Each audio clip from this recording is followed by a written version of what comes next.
HP એજ્યુકેશનમાં આપનું સ્વાગત છે.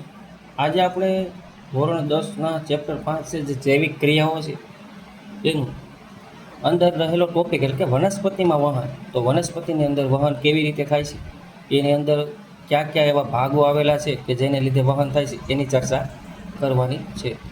તો આપણે વનસ્પતિના ચિત્રમાં જોઈએ તો વનસ્પતિની અંદર વહન કેવી રીતે થાય છે. તો પહેલાં આપણે ચિત્રની થોડી ઘણી માહિતી મેળવી લઈએ કે વનસ્પતિ છે એના મૂળનો જે ભાગ છે એ જમીનની નીચેનો ભાગ છે, જે જમીનની અંદર રહેલા ખનિજ ક્ષારો છે, આયનો છે અને પાણીના સંપર્કમાં રહેલો છે, જેની અંદર ઘણા બધા ખનિજ દ્રવ્યો હોય છે. વનસ્પતિનો ઉપરનો ભાગ છે, જે પર્ણનો ભાગ છે, એ પ્રકાશ સંશ્લેષણની પ્રક્રિયા કરે છે. તો આપણે જોઈએ કે વનસ્પતિના પર્ણની અંદર રહેલા વાયુરંધ્ર, તો વાયુરંધ્રની આપણે આગળના ટોપિકમાં ચર્ચા કરેલી છે કે વાયુરંધ્રની અંદર પાણી છે એ બાષ્પ સ્વરૂપે જે બાષ્પીભવન થાય છે, પરંતુ આપણે વનસ્પતિમાં જે બાષ્પીભવન થાય છે એને આપણે બાષ્પોત્સર્જન કહીએ છીએ. હવે પાણીને ઉપર નીચે કેવી રીતે વહન થાય છે. પાંદડાનું ખરવું છે એ ઉત્સર્જનની એક પ્રક્રિયા છે. પાણીનું ઉપર તરફ કેવી રીતે વહન થાય છે, આ બધી જ વસ્તુઓની ચર્ચા છે એ આપણે આ ભાગની અંદર કરવાની છે. આપણે મનુષ્યની અંદર વહન જોયું કે મનુષ્યની અંદર વહન છે એ રુધિર મારફતે થાય છે, એટલે કે રુધિરની અંદર પોષક દ્રવ્ય છે, પછી કાર્બન ડાયોક્સાઇડ છે, ઓક્સિજન છે, નાઇટ્રોજનયુક્ત ઉત્સર્ગ દ્રવ્ય છે, એ શરીરના દરેક ભાગો સુધી પહોંચે છે અને જે નકામો ભાગ છે એ શરીરની બહાર નીકળે છે. પરંતુ આ રુધિરનું વહન કરવા માટે, એટલે કે શરીરના દરેક ભાગની અંદર રુધિરનું વહન કરવા માટે એક પંપ જેવી રચનાની જરૂર છે કે જે રુધિરને શરીરના દરેક ભાગ સુધી પહોંચાડે. તો એના માટે મનુષ્યની અંદર તો હૃદય છે, પરંતુ વનસ્પતિની અંદર આવા કોઈ વિશિષ્ટ પ્રકારના અંગો હોતા નથી કે એની અંદર રહેલા પદાર્થ છે, દ્રવ્યો છે, એનું વહન કરાવી હતી. તો એના માટે કુદરતની અંદર એક વિશિષ્ટ પ્રકારની રચનાઓ છે જે વનસ્પતિની અંદર જોવા મળે છે. તો વનસ્પતિની અંદર મૂળ દ્વારા શોષિત થતું પાણી અને પર્ણોની અંદર બનતો કાર્બોદિત પદાર્થ, આ બધી જ વસ્તુનું વનસ્પતિની અંદર વહન કેવી રીતે થાય છે એની આપણે ચર્ચા કરીશું કે એની અંદર કઈ કઈ એવી તો વિશિષ્ટતા આવેલી છે કે જેને લીધે એનું વહન થાય છે. તો આપણે પ્રશ્નની ચર્ચા કરી કે વનસ્પતિના પર્ણોમાં નિર્માણ થતો ખોરાક. આપણને ખબર છે કે વનસ્પતિના પર્ણોમાં પ્રકાશ સંશ્લેષણની પ્રક્રિયા થાય અને પ્રકાશ સંશ્લેષણની પ્રક્રિયા દ્વારા જે ખોરાકનું નિર્માણ થાય છે, તો વનસ્પતિના પર્ણમાં નિર્માણ થતો ખોરાક અને મૂળ દ્વારા શોષિત પદાર્થો, મૂળ દ્વારા પાણી અને જે ખનિજ ક્ષારો છે એનું જે શોષણ થાય છે, તો આવા બધા જ પદાર્થો અને પાણી આ દરેક ભાગનું વહન માટે વનસ્પતિની અંદર કાંઈક વહન તંત્રની જરૂર છે, કાંઈક એવી વસ્તુની જરૂર છે કે પર્ણોમાં નિર્માણ પામતો ખોરાક અને મૂળ દ્વારા શોષિત થતા પાણી અને ખનિજ ક્ષારો છે એનું વહન થાય. એના માટે વનસ્પતિની અંદર કાંઈક એક વહન તંત્રની જરૂર છે. તો વનસ્પતિના પર્ણોમાં બનતી ઉર્જા, એટલે કે કાર્બોદિત ખોરાક છે એ અનવાહક પેશી, જ્યારે મૂળ દ્વારા શોષિત પદાર્થ છે એ જલવાહક પેશીમાં વહન થાય છે.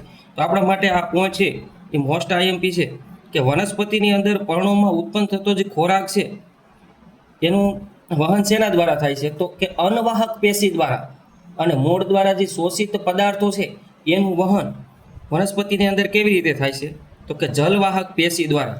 તો આ બે પ્રશ્ન છે આપણા માટે મોસ્ટ આઈએમપી છે કે વનસ્પતિની અંદર વહન માટે મહત્વની ભૂમિકા ભજવતું હોય એવું કોણ છે, તો કે અનવાહક પેશી અને જલવાહક પેશી.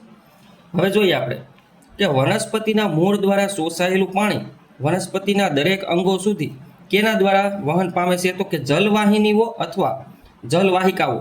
જો જલવાહિની એટલે જે મોટી નળી છે એને જલવાહિની કહેવાય, અને જે શાખાઓમાં વિભાજિત થાય છે એને જલવાહિકાઓ કહેવાય છે. તો વનસ્પતિના મૂળ દ્વારા જે શોષિત પાણી અને ખનિજ ક્ષારો છે એનું વહન જલવાહિની અથવા જલવાહિકાઓ દ્વારા વહન પામે છે. આગળ જોઈએ, જમીન કરતાં મૂળમાં પાણી અને આયનો વચ્ચેનો દબાણનો તફાવત સર્જાતા પાણી મૂળ તરફ ધકેલાય છે. હવે આકૃતિમાં આપણે જોઈએ તો અહીંયા મૂળ દ્વારા જે શોષિત પાણી છે એ અહીંયા જમીનની અંદર આયનો અને જે આ પાણી છે એની અંદર કંઈક દબાણનો તફાવત સર્જાય, અને આ દબાણના તફાવતને લીધે આ પાણી છે એ વનસ્પતિમાં ઉપર તરફ ચડે છે. તો આવી નાના નાના વૃક્ષો છે એની અંદર આ મહત્વની ભૂમિકા છે. આપણે આગળ જોઈએ કે આ પાણી છે એ મૂળ તરફ ધકેલાય છે, પરંતુ ઉચ્ચ કક્ષાની વનસ્પતિ માટે આ પૂરતું નથી. જો આવી ઉચ્ચ કક્ષાની વનસ્પતિ છે એના માટે આયનો અને જે આ મૂળના પાણીઓ છે, મૂળ દ્વારા જે તફાવત સર્જાય છે દબાણનો, એનું બળ છે એટલું પૂરતું નથી કે આવી મોટી મોટી વનસ્પતિની ટોચના ભાગ સુધી પાણીને પહોંચાડી શકે. આવી નાની નાની વનસ્પતિ છે એમાં આયનોના તફાવતને લીધે, આયનોના દબાણના તફાવતને લીધે પાણી છે એ ઉપર તરફ પહોંચી જાય, પરંતુ આ મોટી વનસ્પતિ માટે આ શક્ય નથી. તો એના માટે કુદરતની અંદર કંઈક અલગ જ એવી રચના કરવામાં આવેલી છે. આપણે જોઈએ, ઉચ્ચ કક્ષાની વનસ્પતિના પર્ણોમાં બાષ્પોત્સર્જન થવાથી પાણી ગુમાવે છે અને તેની જગ્યાએ જલવાહિનીમાં રહેલું પાણી ભરાય છે. જો આપણે એની ચર્ચા કરી તો કેવી રીતનું છે, તો કે વનસ્પતિના પર્ણો છે, આ પર્ણોની અંદર બાષ્પોત્સર્જન થાય એટલે કે પાણી હવામાં બાષ્પીભવન થાય. આ બાષ્પીભવન થાય એટલે પર્ણરંધ્રની અંદર પાણીની ગેરહાજરી સર્જાય. તો પાણીની ગેરહાજરીને કારણે આ જલવાહિનીઓ છે એનું પાણી ક્યાં જાય, તો કે પર્ણરંધ્રોમાં આવે, અને આવી રીતે જલવાહિનીનું પાણી છે એ પર્ણરંધ્રમાં આવે અને અહીંયા જલવાહિની છે એની અંદર એક પ્રકારનું દબાણ સર્જાય. આ દબાણને લીધે આ મૂળ દ્વારા પાણી ખેંચાતું છે, આ પાણી છે એને ઉપર તરફ લઈ જાય. તો એ જ ચર્ચા કરવામાં આવેલી છે કે ઉચ્ચ કક્ષાની વનસ્પતિના પર્ણોમાં બાષ્પોત્સર્જન થવાથી પાણી ગુમાવે છે અને તેની જગ્યાએ જલવાહિનીમાં રહેલું પાણી છે એ પર્ણરંધ્ર સુધી પહોંચે છે. પાણીના અણુનું બાષ્પીભવન થવાથી પર્ણોના કોષમાં ખેંચાણ બળ અનુભવે છે. આ બાષ્પીભવન થાય એટલે પર્ણોના કેન્દ્રમાં પર્ણ છે, પર્ણરંધ્રની અંદર ખેંચાણ બળ અનુભવે અને તેથી મૂળનું પાણી છે, જે આપણે મૂળની જલવાહિનીઓ છે એના કોષમાંથી પાણી કઈ તરફ આવે, ઉપર તરફ ખેંચાય છે. આગળ જોઈએ આપણે કે વનસ્પતિના હવાઈ ભાગો એટલે વનસ્પતિના એવા ભાગો કે જે હવાના સંપર્કમાં છે, જેવા કે પર્ણ છે, પ્રકાંડ છે, દ્વારા બાષ્પ સ્વરૂપે પાણી ગુમાવવાની ક્રિયાને બાષ્પોત્સર્જન કહે છે. એક મોસ્ટ આઈએમપી વ્યાખ્યા છે, આપણને પરીક્ષામાં પૂછી લે કે બાષ્પોત્સર્જન એટલે શું, તો કે વનસ્પતિના હવાઈ ભાગો દ્વારા બાષ્પીભવન સ્વરૂપે પાણી ગુમાવે છે એને શું કહેવાય, બાષ્પોત્સર્જન કહે છે. હવે આપણે વનસ્પતિની અંદર ખોરાક અને અન્ય પદાર્થનું વહન કેવી રીતે થાય છે, તો કે આપણે પાણીની ચર્ચા તો કરી કે જલવાહિની છે, જલવાહિકાઓ દ્વારા અને મૂળમાં રહેલા આયનો અને પાણીના દબાણને લીધે વનસ્પતિની અંદર પાણી ઉપર તરફ ચડે છે. જ્યારે ઉચ્ચ કક્ષાની વનસ્પતિ છે એના પર્ણરંધ્રો છે જે પાણી ગુમાવે છે, તો એની જગ્યાએ જલવાહિનીઓમાંથી પર્ણરંધ્ર સુધી પાણી પહોંચે છે અને આવી રીતે પાણીનો તફાવત ઉદ્ભવતા મૂળનું પાણી છે એ ઉપર તરફ પહોંચે છે. હવે વનસ્પતિના પર્ણોની અંદર પ્રકાશ સંશ્લેષણની પ્રક્રિયા થઈ અને ખોરાક બને છે. તો આ ખોરાક છે એ વનસ્પતિની અંદર કેવી રીતે વહન પામે છે એની આપણે ચર્ચા કરી કે વનસ્પતિના પર્ણોમાં પ્રકાશ સંશ્લેષણ દ્વારા કાર્બોદિત ખોરાક બને છે અને તેનું વહન, એની વહનની ક્રિયા છે અથવા એનું વહન છે એ જુદા જુદા ભાગોમાં થાય છે. આને સ્થળાંતર કહે છે. ટૂંકમાં વનસ્પતિના પર્ણોમાં પ્રકાશ સંશ્લેષણની પ્રક્રિયા થઈ અને જે ખોરાક બને છે, આ ખોરાક છે વનસ્પતિના જુદા જુદા ભાગોમાં વહન પામે છે. આ પ્રક્રિયાને શું કહેવાય, સ્થળાંતર કહે છે. હવે અનવાહક પેશીમાંથી કાર્બોદિત કઈ કઈ વસ્તુ હોય, તો કે કાર્બોદિત છે, એમિનો એસિડ છે, ખનિજ ક્ષારો. જો 3 વસ્તુ છે અનવાહક પેશીમાં કોનું વહન થાય, તો કે કાર્બોદિતનું વહન થાય, એમિનો એસિડ છે અને ત્રીજું છે આ ખનિજ ક્ષારો.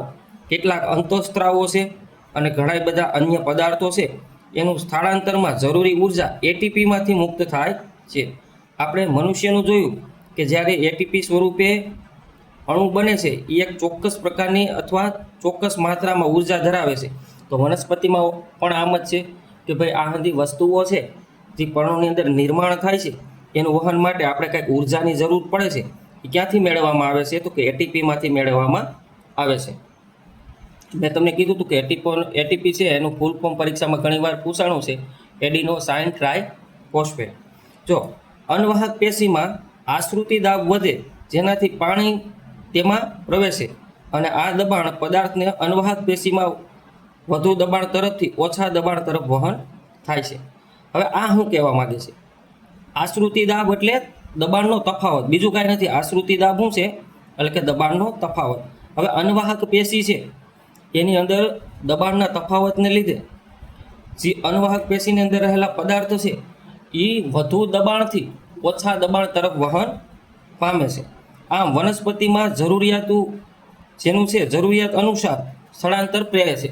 હવે વનસ્પતિની અંદર એવું બને છે કે અનવાહક પેશીની અંદર જે ખોરાક અંતઃસ્ત્રાવો છે, એમિનો એસિડ છે, અન્ય પદાર્થો છે, એ વધુ દબાણથી ઓછા દબાણ તરફ વહન થાય છે અથવા સ્થળાંતર થાય છે.